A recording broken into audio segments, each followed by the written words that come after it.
ঈদের দিনের সুন্নত নিয়ে ইনশাল্লাহ আমরা পরেও কথা বলতে পারবো, তবে অল্প কিছু কথা বলে রাখছি। ঈদের দিনে পশ্চিমা সংস্কৃতির কোনো কিছু অনুসরণ করবেন না। ঈদের দিনে গান বাজাবেন না। শয়তান 30 দিন বন্দি থাকার পরে ঈদের দিন দেখলে যেন মনে না হয় যে শয়তান ছাড়া পেয়েছে, এমনটা যেন মনে না হয়। ঈদের তো দরকার নাই। এই চাঁদ রাত বলে একটা কথা আছে না, চাঁদ রাত আপনারা কি বলেন জানি না, আগের রাত। আমাদের এলাকায় চাঁদ রাত বলে, ঈদের আগের রাতকে চাঁদ রাত বলে। ঈদের চাঁদ যেদিন দেখা যায় আর কি, সেটা। তখন দেখি ইতেকাফ থেকে বের হয়েই দেখবেন রাস্তাঘাটে বাজারে সাউন্ড বক্স, গান হচ্ছে, ডিজে পার্টি হচ্ছে, রেস্টুরেন্ট ভরি গান হচ্ছে, সাউন্ড বক্স বাজছে। মানে 30 দিন শয়তান বন্দি ছিল, আজকের রাতটাই খোলা হয়েছে। ভাবটা এরকম। ঈদের দিন এই কাজগুলো করতে যায় না। আতশবাজি করবেন না, এই পটকা টটকা ফোটাবেন না। বাচ্চারা, ছোটোখাটো বাচ্চারা একটু মজা করতে চায়, সেটা আলাদা বিষয়, কিন্তু এগুলোকে ট্রেডিশন বানাবেন না। ঈদের দিনে ছেলে মেয়ে, গার্লফ্রেন্ড বয়ফ্রেন্ড রিক্সায় ঘুরবে না। ঈদের দিনে তারা একে অপরের সাথে দেখা করতে যাবে না। ঈদের দিনে সারাদিন ওই টিভিতে কি কি নতুন নাটক দিয়েছে, কি সিরিয়াল দিয়েছে, এগুলো দেখতে যাবেন না। রমজান মাসে আপনি কি কি শিখলেন? রমজানের সব শিক্ষা কি একদিনেই বিসর্জন দেওয়া লাগবে? রমজানের সব শিক্ষাগুলো কি ঈদের দিন বিসর্জন দেওয়ার জন্য ঈদ? ঈদের দিনে আপনি সকালবেলা উঠবেন, ফজরের সালাত আদায় করবেন, পারলে তাহাজ্জুদ করবেন, তাহাজ্জুদ করে ফজর নামাজ পড়বেন, নামাজ পড়ে তিলাওয়াত করবেন। আপনার দিন শুরু হবে কোরআন তেলাওয়াত দিয়ে, আল্লাহর জিকির দিয়ে, ইস্তেগফার দিয়ে। এবার সকাল সকাল গোসল করবেন, সকাল সকাল গোসল করে মিষ্টি মুখ করবেন, খেজুর খাবেন, সেমাই খাবেন ইত্যাদি। নতুন কাপড় পরবেন, আপনার সামর্থ্য অনুযায়ী সেরা কাপড়টা পরবেন, আতর খুশবু ব্যবহার করবেন, সুন্দর করে গোসল করবেন, পরিবারের সবাইকে নিয়ে আপনি ঈদগাহে যাবেন, তাকবীর দিবেন, আল্লাহু আকবার, আল্লাহু আকবার, লা ইলাহা ইল্লাল্লাহ, ওয়াল্লাহু আকবার, আল্লাহু আকবার, ওয়ালিল্লাহিল হামদ, আল্লাহু আকবার কাবীরা, ওয়ালহামদুলিল্লাহি কাসীরা, সুবহানাল্লাহি বুকরাতাও ওয়া আসীলা। তাকবীর দিবেন, ঈদগাহে যাবেন। যারা খতিব, যারা ইমাম, তারা নামাজ পড়াবেন, ঈদের খুতবা হবে, ঈদের খুতবায় রমজানের শিক্ষাগুলো আবার স্মরণ করিয়ে দেওয়া হবে। কিন্তু এগুলো আমরা সারা বছর ধরে রাখতে পারি, আমরা যেন ভুলে না যাই। এবং ঈদের দিন যুব সমাজ, যুবতীরা যা করে, এই যে বিনোদনের নামে প্রিন্ট মিডিয়া, ইলেকট্রনিক মিডিয়া, এগুলো থেকে সতর্ক করতে হবে। ঈদের দিনে boyfriend girlfriend tradition, free mixing, ঈদের দিনে বেলাল্লাপনা, মিউজিক করা, কনসার্ট করা, হাবিজাবি, সব কিছু থেকে ওরা যেন দূরে থেকে ইসলামী সংস্কৃতি নিয়ে পরিবারকে সময় দেয়, নামাজ পড়ে, ঈদের দিন কোরআন তেলাওয়াত করে, বাসায় গিয়ে নফল নামাজ পড়ে, আবার জোহরের নামাজ জামাতে পড়ে। ঈদের দিন ঈদের নামাজ পড়েছে, জোহরের নামাজে নাই, এমন যেন না হয়।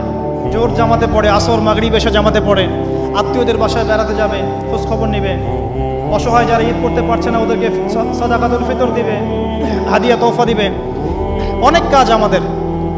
আমাদের আনন্দের উৎসবগুলো কিন্তু ভোগবাদী না, বরং ত্যাগবাদী। আমরা কিন্তু অন্যকে নিয়ে আমরা আনন্দ করতে চাই। আমরা রমাজানের 30টা দিন না খেয়ে থেকে শ্রম রেখেছি, আত্মত্যাগ করেছি, তারপরে খুশি করছি। অন্যদের মতো নয় যে খালি ভোগবাদী দর্শন, এমন নয়। তো এগুলো নিয়ে আমরা ইনশাল্লাহ আবার পরে কথা বলবো, এখনো সময় আছে। ঈদের সুন্নাহ, লাইলাতুল কদর নিয়ে ইনশাল্লাহ আমরা পরে কথা বলতে পারবো। এগুলোর দিকে খেয়াল রাখবেন ইনশাল্লাহ। আল্লাহ পাক আমাদেরকে তৌফিক দান করুন, আমিন। ইসলামের মৌলিক 5টা স্তম্ভ কি, আর সবচেয়ে গুরুত্বপূর্ণ স্তম্ভটা কি? ইসলামের 5টা স্তম্ভ হাদিসে জিবরিলের মধ্যে আছে। কোথায় আছে? হাদিসে জিবরিলের মধ্যে আছে। সহিহ মুসলিমের হাদিস নাম্বার 9 এবং মিশকাত হাদিস নাম্বার 2। জিবরাইল আলাইহিস সালাম মানুষের রূপ ধরে এসে নবী সাল্লাল্লাহু আলাইহি ওয়াসাল্লামকে জিজ্ঞাসা করেছিলেন যে ইসলামের সংজ্ঞা কি, আখবিরনি আনিল ইসলাম। তখন নবীজি বলেছেন, ইসলাম হচ্ছে আন তাশহাদা আল্লা ইলাহা ইল্লাল্লাহ ওয়া আন্না মুহাম্মাদান আবদুহু ওয়া রাসূলুহু। ইসলাম হচ্ছে প্রথমত তাওহীদ, লা ইলাহা ইল্লাল্লাহ, এবং মুহাম্মাদুর রাসূলুল্লাহ, রিসালাত।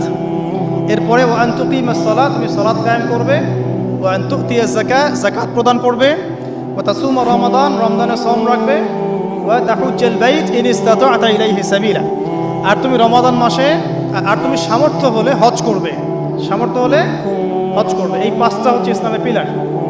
আমার সাথে বলেন, 1 নম্বর কি? তাওহীদ। 1 নম্বর কি? তাওহীদ, লা ইলাহা ইল্লাল্লাহ মুহাম্মাদুর রাসূলুল্লাহ। 2 নম্বর সালাত কায়েম করা। 3 নম্বর যাকাত প্রদান করা। 4 নম্বর রমাদান মাসের সওম। 5 হচ্ছে সামর্থ্য হলে হজ করা। এর মধ্যে সবচেয়ে গুরুত্বপূর্ণ হচ্ছে তাওহীদ। তাওহীদ নাই তো কিছুই নাই, তাওহীদ নাই কিছুই নাই। লা ইলাহা ইল্লাল্লাহ মানে সব কিছু আল্লাহ থেকে হয়, আল্লাহ ছাড়া কিছুই নাই। কল্যাণ অকল্যাণ, ভালো মন্দ, ইবাদত, আমার ভালোবাসা, ভয় সব কার জন্যে? আমার জীবন মরণ, ত্যাগ তিতিক্ষা সব কার জন্যে? আল্লাহর জন্য। এটা আল্লাহ, লা ইলাহা ইল্লাল্লাহ। আর মুহাম্মদুর রাসূলুল্লাহ মানে সব কাজ হবে একজনের তরিকায়। তার নাম কি?